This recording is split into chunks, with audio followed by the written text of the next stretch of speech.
All right. At this point, we are taken somewhere else, completely different. We are taken to the other Drifter and Bethany parts, the ones with bad hands. We start to follow them through space. We start to follow them into different adventures. We see them running away from aliens. We see them lounging around on beaches. We see them just having a ton of fun in their spaceship. We fast forward through these little hijinks. We also see them fixing their hands. They end up going to one of the best medical planets there is, and they get their hands made into normal hands, so they no longer have bad hands. And at that point, we then kind of fast forward a little bit to both of them kind of sitting on the deck. And I can play them now, since they are so far removed from the two of you. They're different characters. And we see the other Drifter kind of look at Bethany and goes, "This has been fun, but something vexes me, Bethany." And Bethany goes, "What's that?" And he goes, "None of it makes sense." And she kind of looks at him and goes, "What do you mean? Us being created? Or, I mean, it's pretty crazy. Us going on all these adventures." And you see the other Drifter kind of shake his head, and he goes, No. Something else vexes me about it. That the whole thing doesn't make sense. ID, the original me, he was created in a lab somewhere in the 70s with cloning technology. Look, you and I both know. I mean, we're not human, but we are, and we have the memories of our human counterparts. There was no technology for that at all back then. There was no way for the human race to figure out the genetic code of whatever it is that they used to create the Drifter, let alone the Drifter himself. You see Bethany kind of looking at him and goes, I'm not sure. I don't know." And at that point, their spaceship gets like tractor beamed by something. They're not exactly sure what. They're slowly pulled towards something in space. They're panicking. They're trying to figure out what's going on. And then the ship is boarded. The door is cut open. It's boarded. See, Bethany's like, "I don't know what to do." Drifter's like, "Prepare. We've got to prepare." And she's like, "With what? We don't have anything to fight with. We're not fighters." And he goes, "Oh, throw this at him," and like hands her like a wrench. And she goes, "All right, I'll throw this at him." And he goes, "Okay." He goes, "I don't have anything to throw now." And it's at this point that the door to the bridge just opens, and they both just kind of stop talking and look. And then we see a figure walk in. He's blonde. He has blue eyes. He looks kind of younger. Not Jeffrey, different blonde hair, blue eye guy. You see him with kind of a beard, a well-kept beard of blonde hair, and he steps in kind of like a human attire, but like it almost looks like high-collared attire of a priest. He steps in and walks over and goes, puts his hands up and goes, "I mean you no harm, neither one of you. In fact, I need your help." And you see the Drifter and Bethany look back and forth, and the Bethany goes, "I got a wrench and I'm not afraid to use it." Drifter goes, "She does, and when she uses it, I'll pick it up and use it again." And at that point he goes, "I'd hate to be wrenched." And then he steps forward and goes, No. I need your help. I've come a long way to find you, and it was very difficult. But my future, your future, everybody's future relies on you two and the things you're going to help me do." And then the Drifter kind of steps forward and goes, "Who are you?" And he goes, "You can call me the missionary."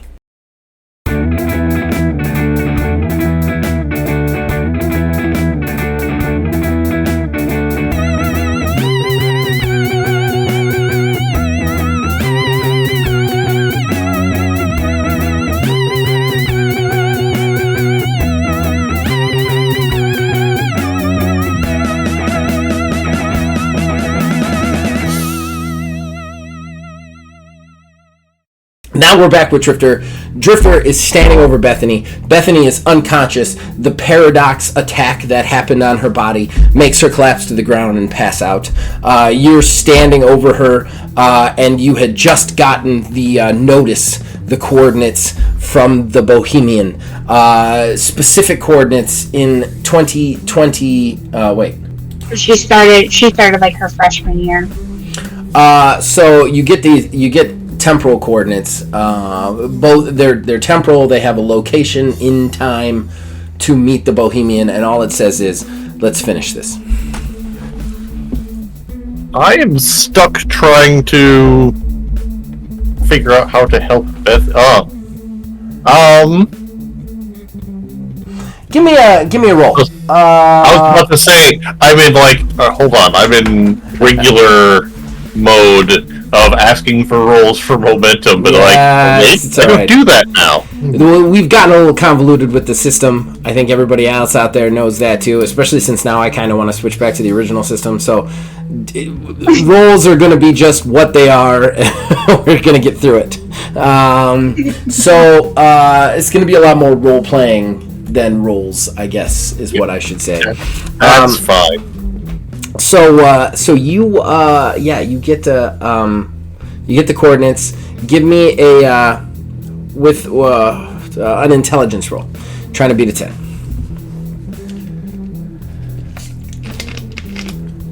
Good thing I have intelligence. That's a 12. Great. That's a pass. Okay. Here's the thing.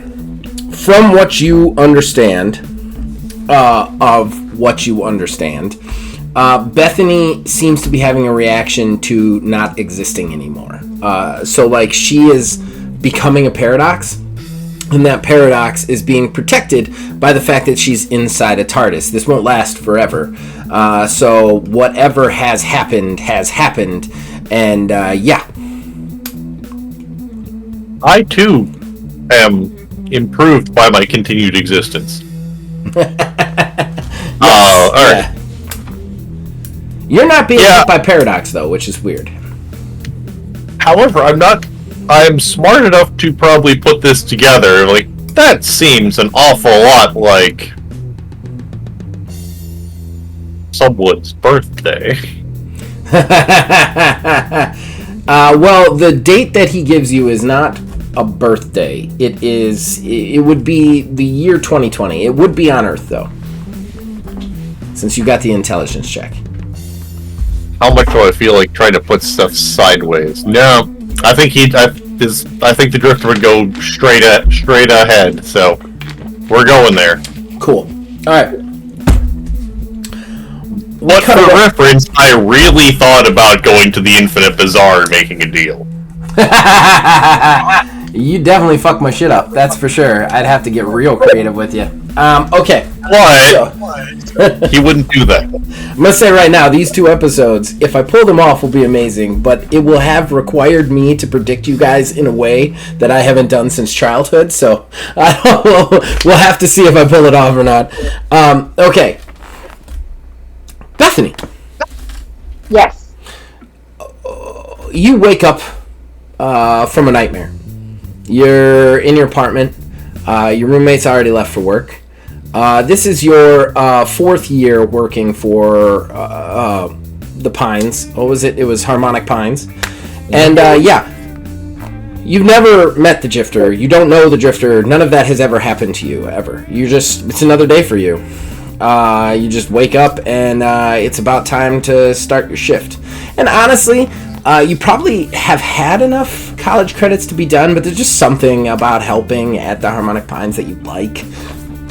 And so you've been putting off graduating and just enjoying your time there. I think Bethany would also, because she's been there for so long, maybe she's waiting to hear if they're going to hire her on full time. Right. And the only thing, as much as you want to be there, the only wall in between you and that is Donna. And Donna is not the most pleasant person, so you've definitely probably been trying to butter her up a little bit. Yeah. Whoever that was blurred as they slowly walked in the camera and walked out. But whatever, you've been buttering them up, trying to butter her up, trying to be friends. Right. She is proving much harder to butter up than previous iterations. So it's just it probably seems like she's waiting for me to hurry up and just kind of move along. Yeah, exactly. But you want to get hired on, and it is causing problems. Okay, so I'm gonna definitely get out.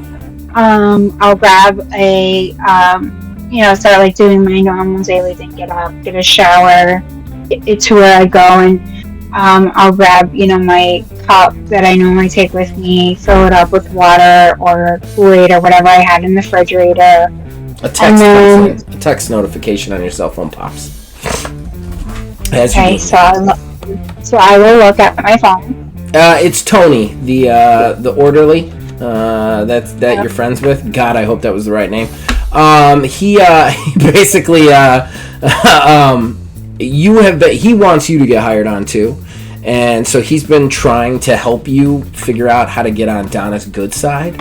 And he just texts you an address and says. So you have a text from him, and it basically has an address to a donut shop. And he says gets strawberry frosting, glazed donuts with sprinkles. It's her favorite.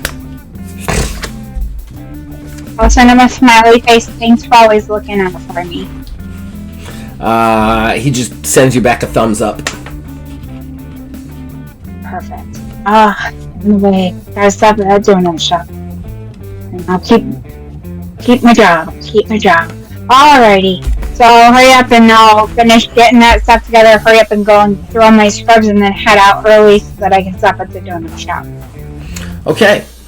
You head out early. You head towards the donut shop. You get the strawberry donuts. It's no problem. And then you head to Harmonic Pines. You head into Harmonic Pines. Donna's waiting for you, and he's like, what do you want? You've already reached all your credit hours. Would you just go graduate already? So I got you something this morning. I just wanted to just brighten your day just a little bit. And I'll open up the box to give her the donuts. They're all for you, sweetheart. They're all for you. She looks down at the donuts. And for the first time in the history of everything that you've ever had to deal with, she smiles. Yeah, you've never seen her smile. It has never happened. You have never witnessed it. It has never been a thing that has occurred or has happened around you. And you just all of a sudden get really excited about it. As I clumsily fiddle through my notes. Donna, of course. Have we figured out which wing I'm doing today? Who I'm visiting? Is it the normal routine, or have we changed it a little bit? She kind of looks at you and she takes out one of the donuts and takes a big bite, and she goes, "Oh man, this is great. Yeah, no, we got a new arrival in room 13. If you don't mind going to check that out, that'd be great." Fantastic. I'll stop there and then I'll come back and see if we have anything later. As you start to walk away, she stops and her eyes narrow at you. It was Hank. Hank was the orderly, not Tony. I'm sorry. Hank was texting you. Okay. Okay. Her eyes narrow at you and goes, "Hold on a second." She looks at the donuts and looks at you and goes, "Are you trying to butter me up?" No, not at all. Not at all. I, again, just thought, some days you just don't really have a smile on your face, and I thought I'd just bring something to make you happy for today. Alright, girly. And then she, does the eyes at you. And for a second, you're like, damn it. What do I got to do to get hired at this place? And she kind of waddles back into her office. And you head down the hallways towards room 13. You pass Rebecca Watson and Carl Watson. The other old couple. Rebecca's like, "Oh, how you doing, Bethany?" "I'm doing fantastic. Going to greet the new people." Carl's like, "Huh? Who's that?" Rebecca's like, "That's Bethany. She's here. She takes care of us." "Who? Bethany?" He goes, Oh! Oh! I like Bethany! And Rebecca's like, I know! And they just keep, like, walking down the hallway. So everything's going normal. You kind of pass Hank, and he kind of gives you a thumbs up on the donuts. Donuts work? Not really, Tony. She, I think, is trying to see right through it. Oh, man, Donna can be such a pill. Don't worry, keep at her, girl. You'll get a job soon enough, I'm sure. Well, I mean, as long as they'll let me keep coming, I'll be here. You walk past him, walk to room 13. Just for everybody's edification, room 13 was the room that Drifter and Marcus was in. You don't know that because you've never met Spencer York or Marcus Dane. You don't know who these people are. But you knock on the door, and you open it. As you open it, you stand in front of this man, who is in no way, shape, or form old. He is a younger man, longer hair with red eyes. I am describing the Drifter. And he's just he's looking at you, he's like, Bethany Parks, we don't have a lot of time. And then it switches back to the Drifter. Drifter, you arrive at the destination. 2020 Earth. Cleveland, actually. Alright, Bethany. It's the least I can do for you now. Let me see if I can protect your future. Alright, you open the door. And you open the door to a wasteland. It is...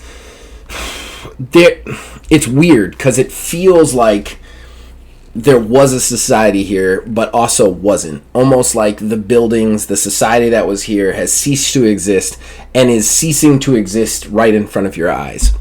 Like, things are decaying and vanishing, but they're not, like, crumbling. They're literally vanishing into thin air. There's just this weird... man, I landed in the flats.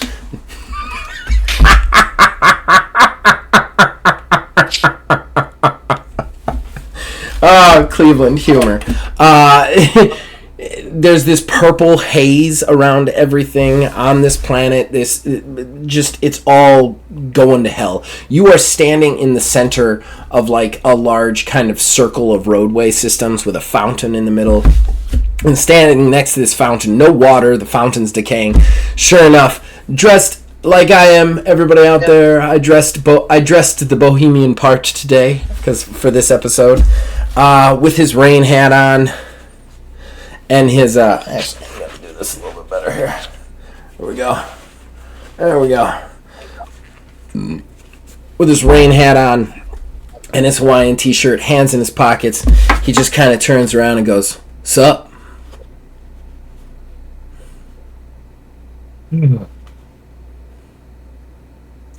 All right. Fine. Now what? He looks at you and he goes, "Man, you got so much anger, so much rage. It's funny to me. You know, I came to a realization. I think I've been going about things all wrong. About how to deal with you. About how to deal with this situation. So, I've been watching you, and I know you like to play games. So, bro, I cooked up some games for you."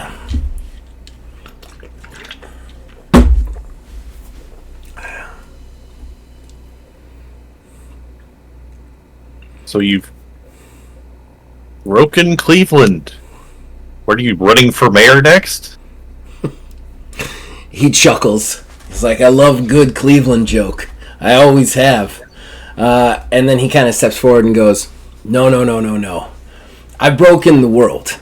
I mean, it's nothing that can't be fixed, if you know what I'm saying. So, I think you're going to fix it. I mean, that's what you do, right? That's what you've been doing, fixing things. Can't let the human race be dead. Can't let Bethany be dead, right? So, I've left a few traps for you. 4 to be exact. And these traps, I've set some things in motion that may or may not prohibit the existence of the human race. You'd be surprised what you do if you just shove a boulder down a mountain at the wrong time. And yeah, so you find them, you go through space, and you get them. And for every one you do, I'll answer you a question. Any question about me. Anything you want to know. Why I'm doing this, what I'm doing it for, who I am. Because I realized something. The best, quickest way to defeat you is to let you figure out the answers. Because honestly, once you realize who I am, you're not going to want to win anyway.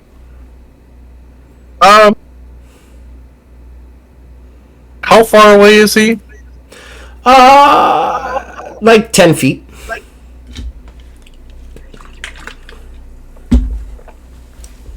I'm gonna punch him mid-monologue. Okay, alright. I am so tired of this guy. Alright, so you haul off, you deck him. Boom! He just lets it happen. Lets it happen. He kind of folds to the ground over the fountain. Oh. You really like hearing yourself talk. Yeah. It's funny, isn't it? Oh, wait. No, you no, don't it's get not. The joke yet.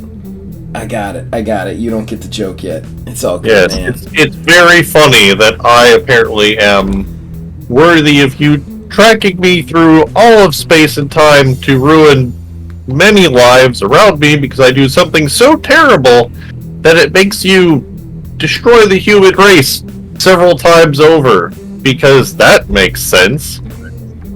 Have you looked at this objectively? I'm just... Maybe if you weren't trying to annihilate me all the time, it would be fine. Have you tried? I don't know. Therapy? He slowly stands up, finishes his monologue, so that can be canon. And then he looks at you and goes, have you looked at this objectively, bro? You said, does this not make sense? None of this makes sense. You're flying around, you don't even know what you are, in a door through time and space with a nurse you picked up in a nursing home when you were 90. None of this makes sense, bro. None of it ever has. The problem is, and you see he's actually getting excited. You've broken him just a little bit. He goes, the problem is that the only way to make this stuff make sense is to play by that rule. To play by the rule of it doesn't make sense at all. Sorry, that's just the way time works. That's the way all of this works. And if I'm gonna stop you, I gotta be crazy.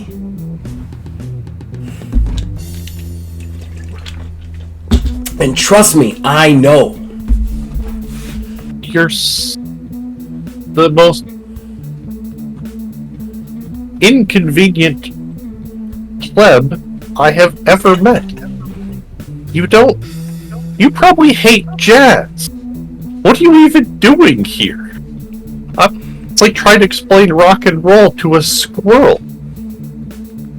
Fine. Just give me let's just get this over with, or I can just keep hitting you until neither of us feels better anymore. Hey, man. Whatever you gotta do. I mean, you spend your time here hitting me until I don't move anymore. I win anyway. So, who cares? No, because that's not how time works when you can travel through it. Fine, I don't care about your questions. I don't know you. I don't care to know you. You don't even understand music. I'm not going to learn anything from you. I'm going to fix my dear friend and the entire Earth, apparently, and move on to the next stupid trans-dimensional creature that wants to ruin my life with a game. I'm tired of these things. Very tired, and I feel like I'm going to be doing this infinitely. So let's just get to the next one. Give me an endurance check as a thunderous migraine rushes through your head again. The kind that you've been getting this entire series. 22. You just grit your teeth, and he go. But at the same time you're getting that migraine, he's getting that migraine. You can tell he's also gritting his teeth. He's holding his head. And then he just kind of looks at you and he goes, well, time rolls thin. It's time for you to make a choice. Play the game or don't. Don't matter to me, bro. Already a thing. Fine. I'm just going to fix this, I guess. All right. You head back into the TARDIS, I'm assuming? I'm going to head back to the TARDIS. I'm just going to throw a rock at him from the door and then go back to the TARDIS. It, like, hits him in the chest and he kind of goes, like it doesn't necessarily affect him one way or another. Okay, give me a roll. I'm having so much fun right now. No idea. This whole interaction has just been made so much better. 5? 5. Okay.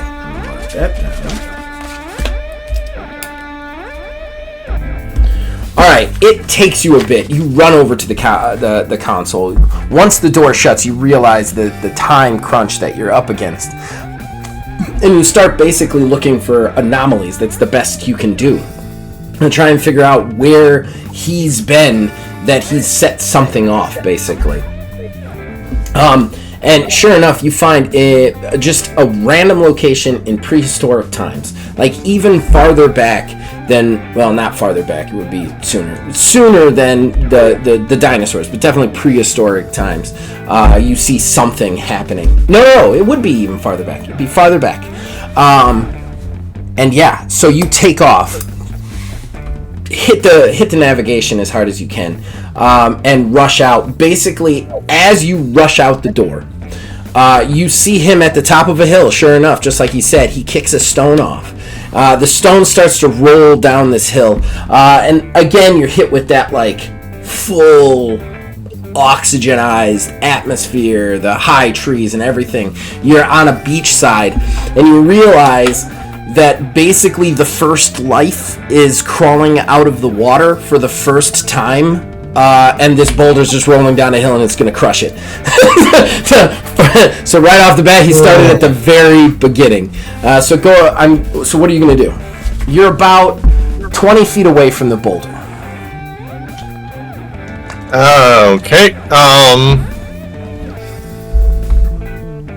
Like, what kind of size boulder is this? Big enough to kill it. I would say it's not that big because the thing crawling out isn't that big. I would say it's the size of a small dog. Okay, so it's something I can actually like push. Yeah. I'm gonna run and if I can't catch it early enough, then I'm going to try to kick it out of the way with my crowbar. Alright, give me an agility check. The crowbar, the sonic crowbar. That's probably not enough. So okay. I'm going to crowbar it. Okay.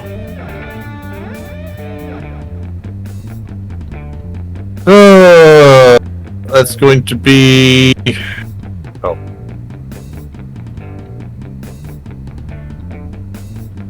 19. It was like a...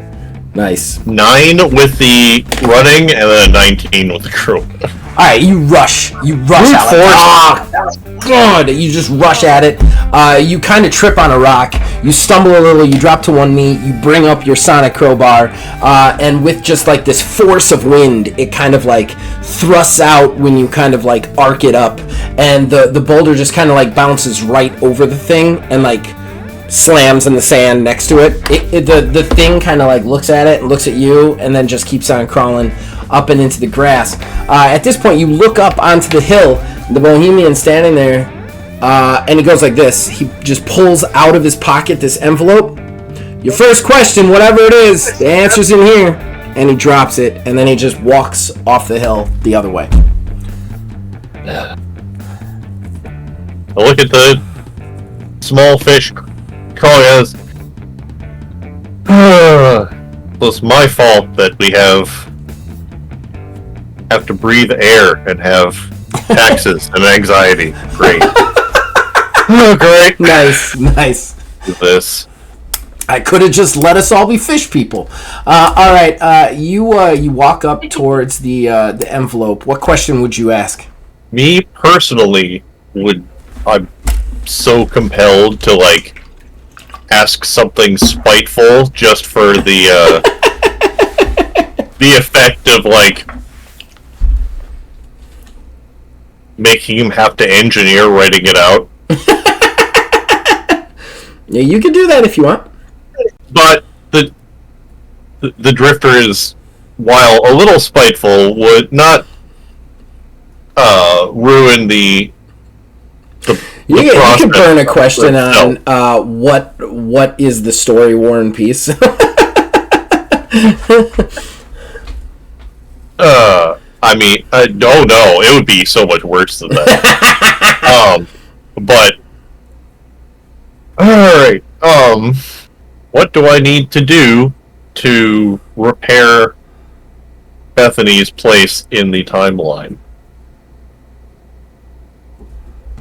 Okay, alright. You open the envelope, and the envelope gives you coordinates to the other two traps, basically. So you don't have to roll. And then at the very bottom... I'm okay with being bored of this. Mm-hmm. And then at the very bottom, it says, if you really want to help Bethany, you'll have never met her. Wow. Rude. Alright, so you head back to the TARDIS. Bethany, we switch to you. You're standing there in front of this man you've never met before, but there is something that comes over you, this weird kind of recognition that, he seems familiar to you. You're not exactly sure why. Hello, sir. I'm not sure exactly how you know me. Has somebody stopped by to tell you I was coming? Do you walk into the room, or are you still standing in the doorway? Still standing in the doorway. He motions you in. Please, quickly. We don't have a lot of time. Sir? I'm not quite sure who you are yet. What do you mean we don't have a lot of time? He goes, you know me, and I think deep down inside, you feel like you can trust me. I need you to trust that feeling. I need you to trust it, because they're going to realize I'm here, and they're going to come. Who's they? Come inside, shut the door. I think I'm comfortable out here for right now. Search your feelings. You know you can trust me. They will find us faster if I can't get you in the door and camouflage the door. I can't give you the answers from the doorway. You must trust me. Let's do a roll for you. Give me a charisma roll. Hey. 18. You feel like there's something all of a sudden that kind of washes over you. You feel like you can trust this guy. You're not exactly sure why. You're still skeptical, but you feel like you can trust this guy. Even though there is a force within you that's I don't want to trust him, you feel like you can. Okay, I mean, I guess we can come in and we'll have our little chat real quick. As you come in, he moves past you quickly. He shuts the door. He pulls out this device that you've never seen before. It looks like some sort of magical robot wand or something. You see him kind of slap it against the up top of the door frame, then slap it against the bottom, because let's face it, it's a sonic crowbar, not a screwdriver. So wham, wham, wham, wham. And then he turns around and he goes, that'll buy us a little extra time. Thank you for trusting me. This is not your life. You just threw to the door. This is not your life. All I've done is masked it. Everyone in here is out to get you. None of these people are the people you remember from Earth. None of them are. Your memories have been falsified. You are in a trap, and you need to trust me. I need you to understand. It's at this point the door just explodes open, and you see Hank standing there. He's like, "Who the hell is this guy? You ain't supposed to be here." Hank, he's the new guy. It's like, he ain't no new guy. He's an intruder. And you see Hank just run up. He grabs the guy. You see Drifter like put his hands up. He's like, "I won't fight." And then Hank grabs him and starts to drag him out of the room. I'm going to try and kind of intervene and get between them and be like, hold on. Hank. Hank doesn't stop. And Hank's like, no, Bethany. I got to get him out of here. He ain't supposed to be in here. I'm going to kind of like, again, try to get in between them and kind of like push him away and like try to get him to release his grip that he has on him. Okay, give me a roll. We're going to do a force roll. We got a 16. Okay. You actually kind of push Hank away a little bit. You kind of get some separation. As you get separation, though, the Drifter uses this moment to kind of spin around with the crowbar in hand. He kind of waves it at Hank. He doesn't hit Hank with the wand, but there's almost like this air that fills the hallway, and Hank goes flying through the air and crashes onto an orderly cart and over it. And he goes, "You made the right choice. Take my hand and let's run." And he grabs your hand and starts to pull you down the hallway. I kind of stumble behind him going, I don't know if I should be doing this. He's like, I know, but you're the only answer. Otherwise we'll lose him. At this point, we switch back to the Drifter. Drifter, you've arrived at the second location. You see basically there's this like what was this? Hold on a sec. Alright, the second one is basically you find yourself in a missile silo. Basically right inside the room. You find yourself in like a control room. At this point, you see two people. They're speaking Russian to each other, and they're basically like putting their keys in and preparing to turn. Give me an intelligence check, real quick, because you've got seconds to figure out what's going on. 19. Okay, great. You suddenly like use the TARDIS to kind of figure out what the fuck they're saying, and basically they've received orders to launch a nuclear warhead. You're pretty sure the orders have been falsified, but because nuclear war never happened, so yeah. What do you do? They don't realize you there. They're both sweating. Like, you can tell that they're like, oh god, we've got to do this. Can I use the TARDIS to translate? Sure. What are you gonna say? I mean, I'm not dressed at all like a Russian missile commander. This is true. This is true. You do not. But I can try to be very convincing. Wait. Don't we need to check to validate the orders before we fire? They both stop and they turn. One of them pulls a gun and points it up at you and goes, "Who are you? Who are you?" He turns at him and he's like, "What's going on?" The other one like turns and goes, I don't know. We've got to pull the key." The one with the gun goes, "Wait, he's saying we shouldn't pull the key. Why shouldn't we pull the key?" Give me a charisma roll. Check. All right. That's a 14. Unless you're gonna let me use powerful presence to manipulate them. What is powerful presence? I can aid others with supremacy. I will allow you. Yes, you can roll a second die and keep the best one. That's a 22. Okay. All right. So what do you say to them? did you just get here? We have to validate any commands from before we act. You don't want to rush and make fools out of all of us? The gun guy goes, "Oh, we didn't validate again." And the other guy's like, "We don't need to. This is a direct order." And he goes, "And that's a weird man standing in front of a crazy door. Why are you listening to him?" And the other one looks at you and goes, "Because I don't want to end the world." And then the one guy is like, "Petrov, we have received orders." The guy with the gun's like, "Ah!" And then he turns and he points it at the other guy, and the other guy pulls out his gun and points it at him, and they're both pointing guns at each other now, both holding keys with one hand and pointing guns at each other. He goes, "We have to fire!" And the other one's like, "We don't! We must validate! Think of your daughter! Think of your child!" And he goes, "I am thinking of my child! He lives in the motherland! We must fire!" And they're just like screaming at each other at this point.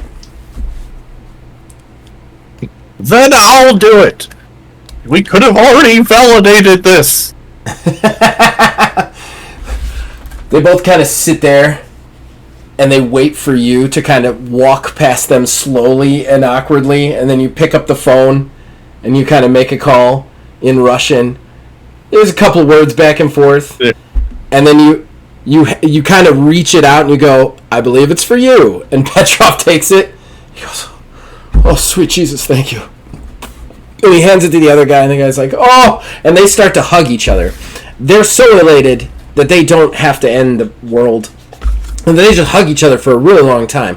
While that's going on, though, you see the orders sitting there on the desk, paper formed, and then you see an envelope right there next to it. Ask your question. Alright, what can I do to end our stupid cycle that doesn't involve erasing both of us? Oof. Alright. You open the letter and it's blank. Absolutely blank. You don't feel like he failed to give the message. Well, that's inconvenient. Alright, so you get back in the TARDIS. We switch back to Bethany.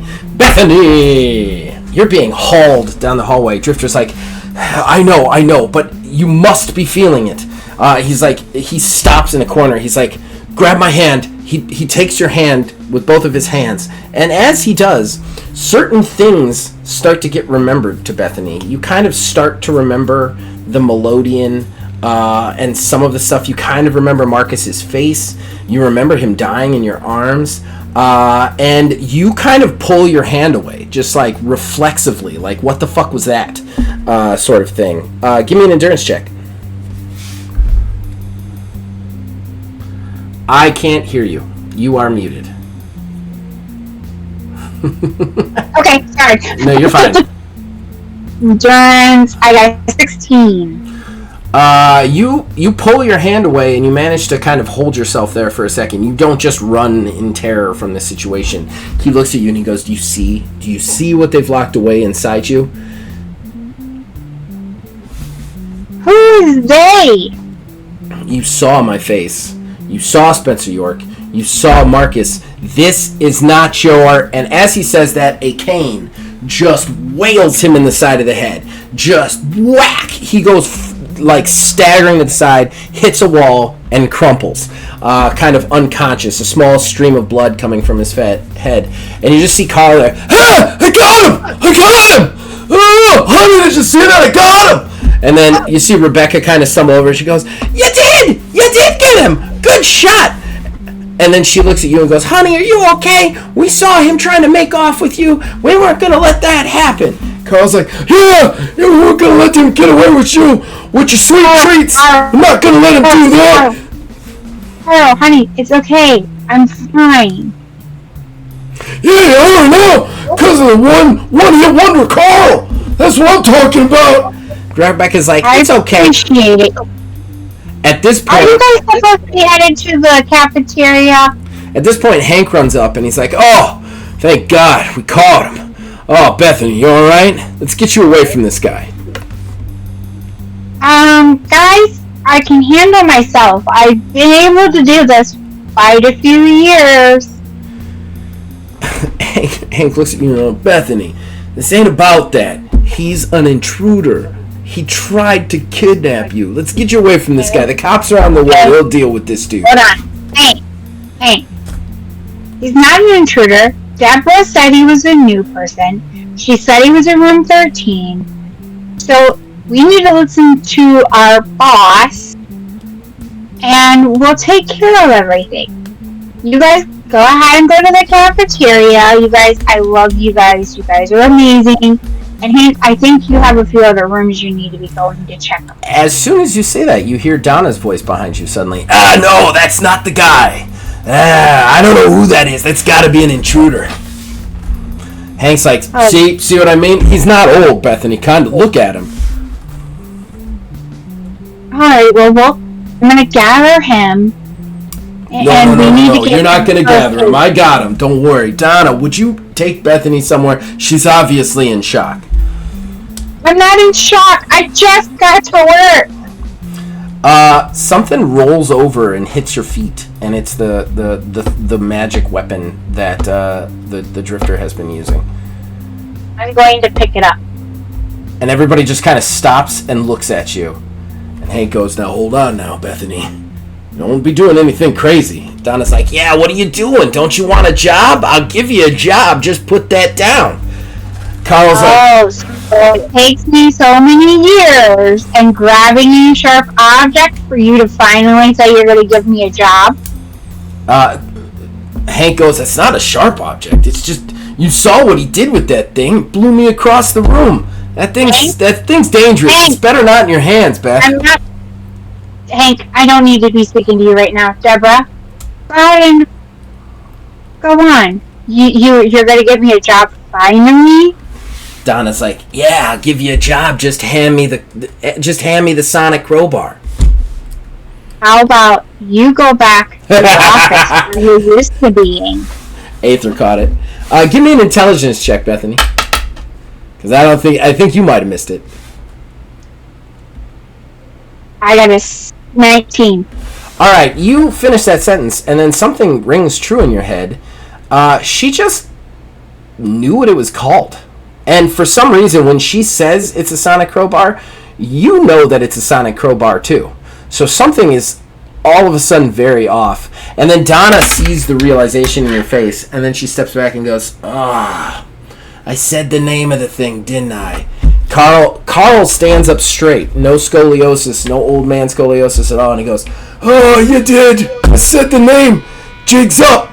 At that point, Hank's like, jig's up. And then they all rush for you. I'm grabbing the guy, and I'm going and taking off with him down the hall as fast as I can possibly run. They're around you. You will have to make an attack on them before you can get to him. Oh, I will. I'll swing it to where they can kind of move away. Wow. 13. All right. You swing it wildly, and you end up clocking Carl in the side of the head, and you actually feel slightly bad, even though you know this is an imposter. Carl is just like an old man that just literally looks like he got clotheslined by a train. Just like flips across the room. Donna's like, oh! That's not right! And at that point, you rush towards Drifter. He's kind of come to. You grab his hand, and you run off down the hallway. As you do, we switch back to the other Drifter. Drifter, the final point. You come out of the point, and it's Earth. Earth has been restored. It is normal again. But you are in a graveyard. One tombstone in front of you. And you see Bohemian just standing over it, looking down at it. I'm going to throw a rock at him. You hit him. He sighs, turns towards you, and goes, ask the question, bro. Ask the question that matters. Ask the question about me. The question you're avoiding, and you've been avoiding since you met me. And then he points at the tombstone. The tombstone says, here lies Bethany Parks, a true friend. And then it has the date of death as 2024. Ask the question, bro. It's your last one, and then this is over. Why? Why? He looks down at the tombstone and looks back at you. It's like, it's silly to think that you're the only person trying to protect her. What has she gotten from being with you? I mean, I'm sure if she was here, with all her spirit, all of her joy, she'd shout out, "Oh, I get adventures, and I get fun, and I get excitement." She's lost Jeffrey. She's lost her family. She's lost everything. Now she's sitting in there, barely surviving Paradox. For what? You think this ends well for her? You think it ends well for any of them? And then he turns around and kind of puts his hand out. He goes, "You don't even know the power you're wielding. And one day you figure it out, and it goes bad." And you want to know how I know that? Or have you figured out how I know that? Have you figured out how I know the answer to all your questions in the past before you even asked them? Before I've even given you the choice to ask them? Have you figured out who I am? Say it's so bad? By all means. I'm you. I'm generations down the road. I'm you. I'm you after the door turns black. And then he points towards the end of the graveyard, and you see one of the, kind of disguised as one of the mausoleums. In the front of the door is a white door. It's your door, but it's white. I'm you. I know what we did, and I'm trying to end it before it ever happens. But I get it. I get it, bro. You win, alright? You figured it all out. At this point, you get another headache. Give me an endurance check.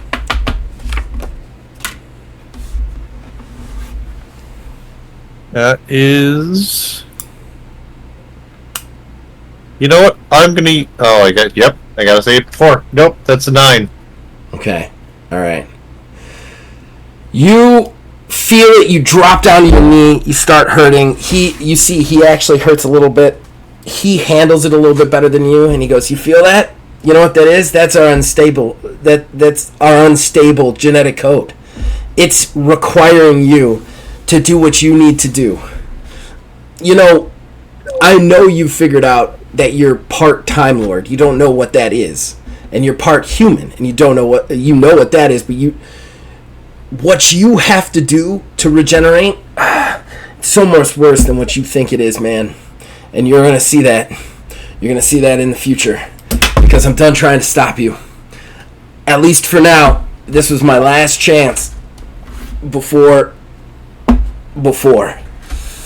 And then he turns and he goes, "Good luck to you." And then he just walks into his door. And then the door vanishes. You would love to chase after him, but you failed your endurance check. And the headache just is there the entire time. But yeah. We're going to switch back to Bethany. Oh, I'm so excited.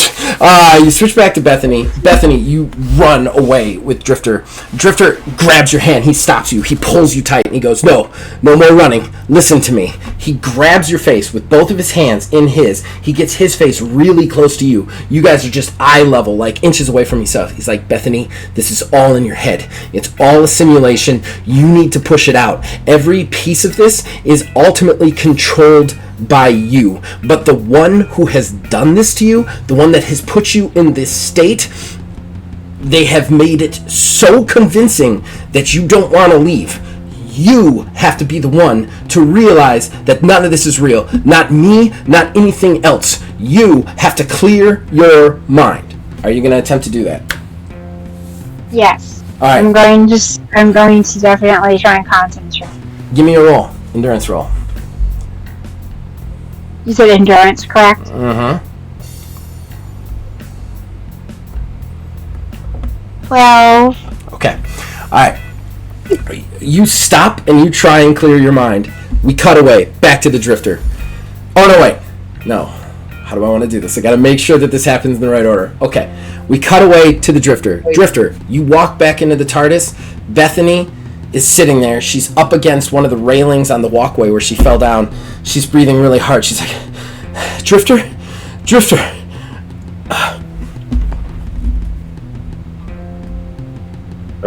Running. You run right over to her, right? Mm-hmm. You run over to her, and that's when you feel the knife stab up into your gut, driving in. Your whole eyes widen as Bethany just like looks up at you and smiles. The eyes kind of change, and he leans in with a different voice, and he goes, I want you to know my name. And you recognize that voice. You spoke to that voice. We see a flash, a cutaway of you guys back on a server room in space in a different time.